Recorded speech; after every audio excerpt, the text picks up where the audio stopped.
我係 Elizabeth Fong 馮清薇，係澳門扶輪社 Rotary Club of Macau 2015年到16年嘅社長。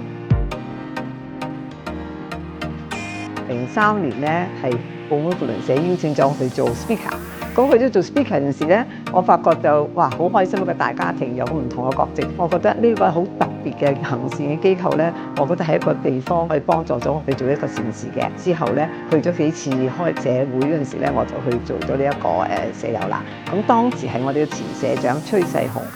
社長去推薦我入社嘅。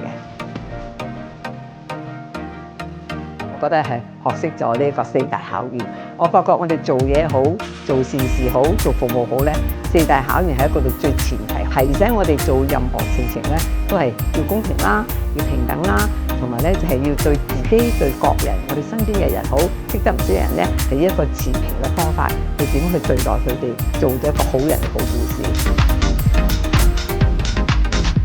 我加入咗扶輪社冇幾耐，跟我哋扶輪社就去一啲山區嘅小學生嗰度咧，係派飯啦、派食物啦。當時佢哋都比較窮啦，最主要我哋帶咗一批字典去。我哋發覺啲小朋友咧，一收到個字典咧，係開心過收我哋嘅麵包餅乾，因為我好相信一樣嘢咧，係知識可以改變命運。我記得有人同我講過，我哋成日做善事好，做服務都要追夢，但係追夢唔係最重要，最重要就係我哋點樣改變我哋自己或者其他受惠嘅人嘅目標嘅人生啦，或者係佢自己嘅命運，呢個係好重要。